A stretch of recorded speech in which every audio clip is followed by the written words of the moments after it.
bagaimana Aula bertahan di tengah gempuran era digital. Ya, memang setiap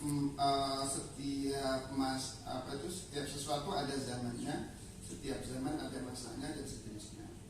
Jadi era radio, era televisi, era koran, era mungkin juga majalah akan ada masanya.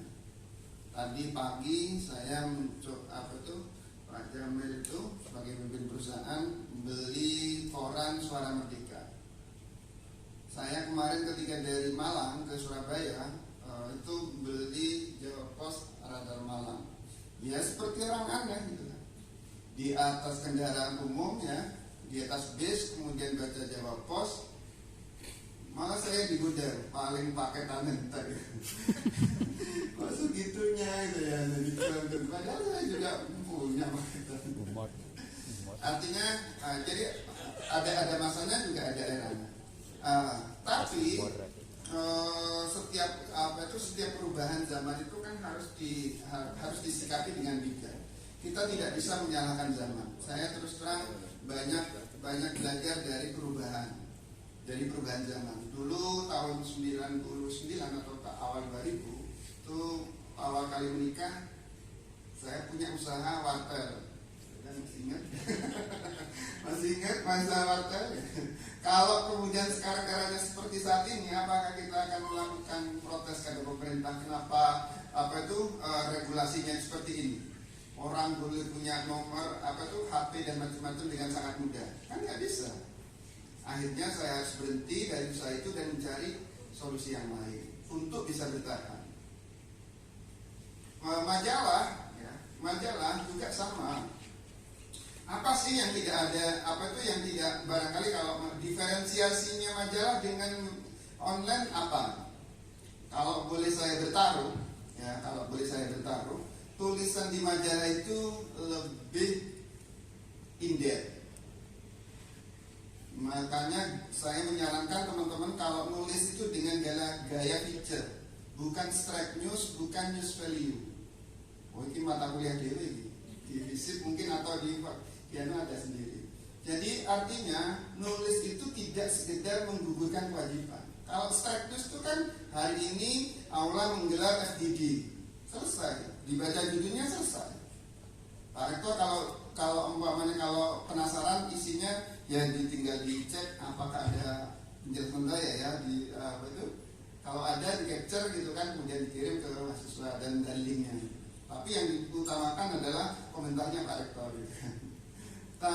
Itu kalau di media online begitu.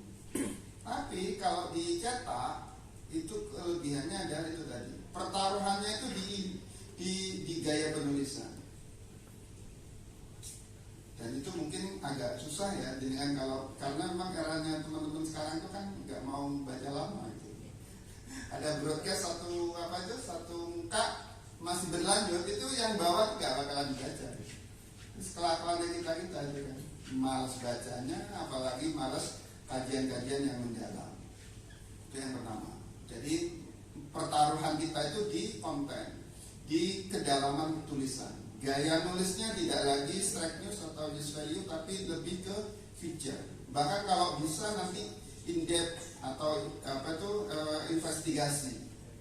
Dan itu jarang ada di media yang online. Itu yang pertama. Yang kedua adalah dari sisi dokumentasi.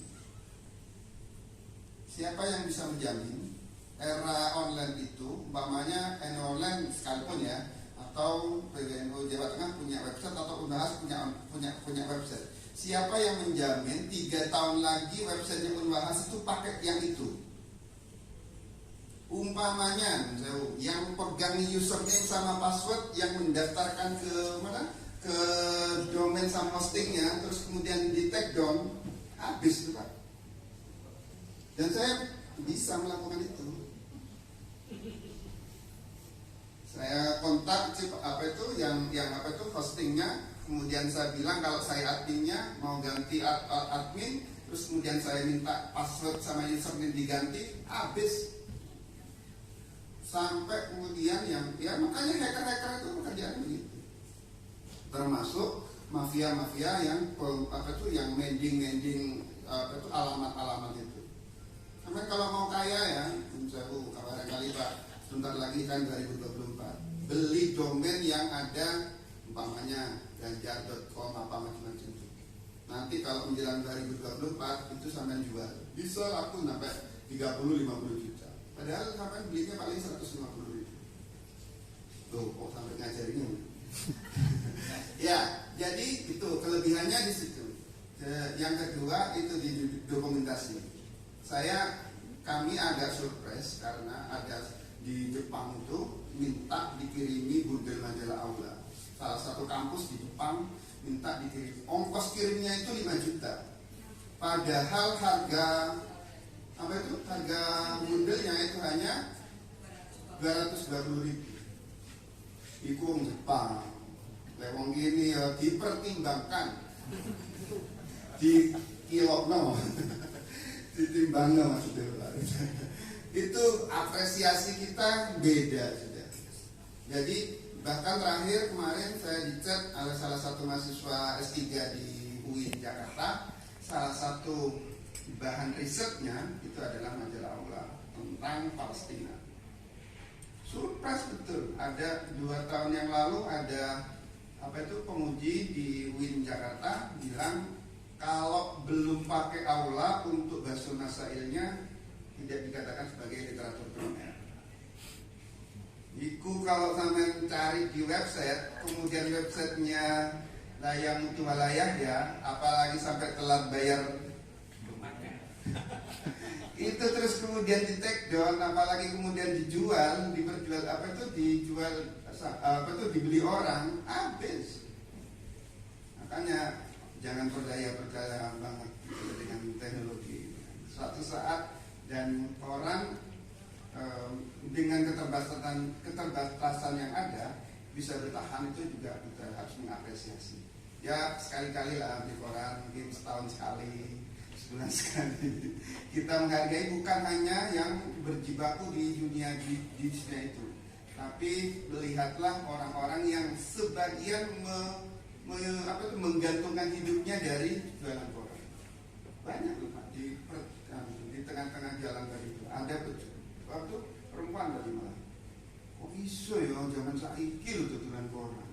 Dan piro pula terus kok tegak payu piye. Terus kalau usah dibayangno. Kalau mau sampean tulis itu dan akan jadi tulisan inspiratif, dan itu ada di tulisan indep dan tidak ada di online kadang-kadang. Saya rasa itu kalau nanti ada mau, dan termasuk adaptasi ya, terus terang kita juga adaptasi Mas. Jadi dari sisi tampilan kita harus menyiapkan, terus kemudian temanya, tokohnya yang kita tampilkan juga orang-orang terpilih. Jadi itu tambahan saya. Lewat 15 menit, kurang lebihnya mohon maaf. Assalamualaikum.